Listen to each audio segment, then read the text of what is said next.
Assalamualaikum to my lovely YouTube viewers and my lovely subscribers. So friends, आज मैं अपने kitchen में बनाने जा रही हूँ बहुत ही न्यूट्रिशन और फुल ऑफ एनर्जी से भरे हुए लड्डू, जिनका नाम है बाजरे के लड्डू। फॉर फ्रेंड्स, बनाने में बहुत ही इजी हैं और इसमें आयरन और कैल्शियम और पोटेशियम और बहुत ही सारे मिनरल्स होते हैं।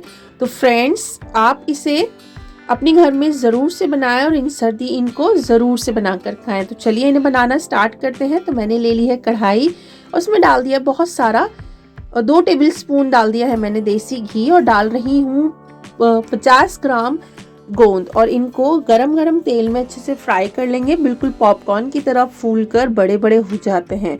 बिल्कुल मीडियम टू लो फ्लेम पर इन्हें इसी तरीके से बस फ्राई कर लेना है। फ्रेंड्स, इस तरीके से देख सकते हैं आप बिल्कुल पॉपकॉर्न की तरह फूल चुके हैं। तो देखिए आप, एक भी हमारा जो गोंद है वो बिल्कुल भी कच्चा नहीं रहना चाहिए। इस तरीके से इन्हें फ्राई कर लें और जब ये फ्राई हो जाए तो इन्हें निकाल लेंगे एक प्लेट में। फ्रेंड्स, इस तरीके से, और बाकी चीज़ें हम फ्राई नहीं करेंगे क्योंकि हम इसमें ज़्यादा चीज़ें नहीं ऐड कर रहे हैं। आप चाहें तो ऐड कर सकते हैं। ये मैंने लिया है आधा किलो बाजरे का आटा। ये मार्केट में इजीली अवेलेबल होता है, नहीं है तो चक्की आपके घर के आसपास होती है ना, उनके यहाँ सर्दियों में मिल जाता है। तो इस तरीके से इसे बिना घी या तेल डाले आप चाहें तो डाल सकते हैं, नहीं तो इसी घी में जिसमें हमने गोंद को फ्राई किया था उसमें डालकर इसको अच्छे से भून लेंगे। जब हल्की हल्की खुशबू आनी शुरू हो जाए तो समझें ये ज़्यादा कलर चेंज नहीं करेगा फ्रेंड्स, बस हल्का हल्का सा खुशबू आने लगेगी। बस इसे धीरे धीरे में हल्की आंच पर चलाएं ताकि ये नीचे से जले नहीं और भुन भी जाए। आप देख सकते हैं ये बिल्कुल हल्का सल्का नीचे से जब पलट रहे हैं तो हल्का हल्का कलर चेंज कर रहा है, आप देख सकते हैं। तो बस ये भुन कर तैयार है। तो इसको रख लेते हैं साइड। ले लेते हैं कढ़ाई और उसमें डालते हैं आधा ग्लास यानी कि 100 ml करीब हमने इसमें डाल दिया है पानी। और ये ले लिया है मैंने, जितना मैंने आटा लिया था उसका मैंने आधा ही गुड़ लिया है, यानी कि मैंने ले लिया है 250 ग्राम गुड़। आप चाहे मीठा तेज पसंद करते हैं तो बराबर का डाल सकते हैं।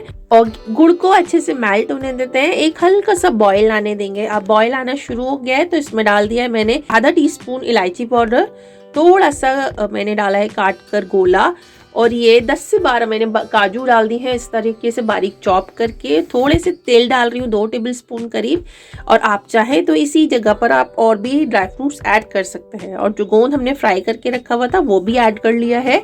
अब इसमें हल्का सा मिक्स करेंगे, इसे हल्के से मिक्स कर लेंगे ताकि सभी इंग्रेडिएंट्स अच्छे से मिल जाएं। तो 1 टेबल स्पून करीब डाल दिया है मैंने देसी घी। इस तरीके से ज़्यादा ऑयल की या घी की ज़रूरत नहीं पड़ेगी क्योंकि हम इसमें बाइंडिंग जब देंगे तो ये इसमें चाशनी की वजह से ही अपने आप बाइंडिंग आ जाएगी। तो अब इसमें ऐड कर देंगे वो आटा जो हमने पहले से भून कर रखा हुआ है। फ्रेंड्स, तो इस तरीके से इसे ऐड कर लेंगे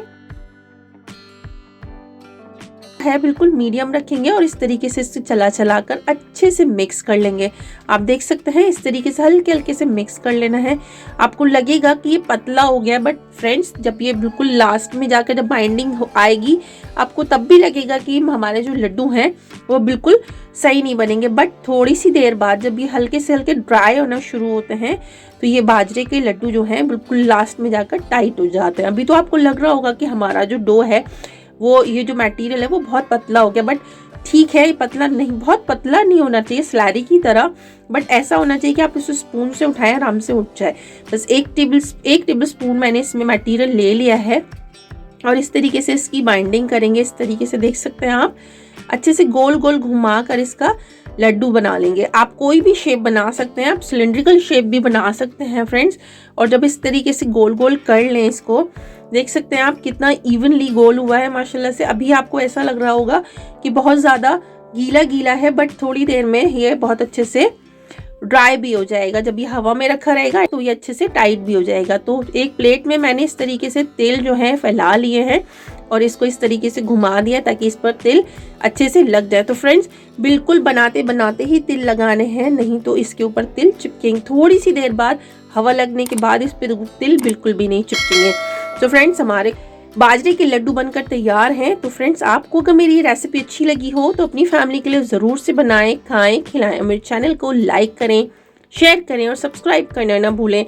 और फ्रेंड्स मिलते हैं अगली किसी इंटरेस्टिंग सी रेसिपी के साथ। तब तक के लिए अल्लाह हाफिज़, शब खैर। और फ्रेंड्स अगर आपने ये लड्डू एक बार बनाकर खा लिए ना तो सारे दिन आपको सर्दी नहीं लगने वाली। तो चलती हूँ, दुआ में याद रखिएगा। अल्लाह हाफिज़।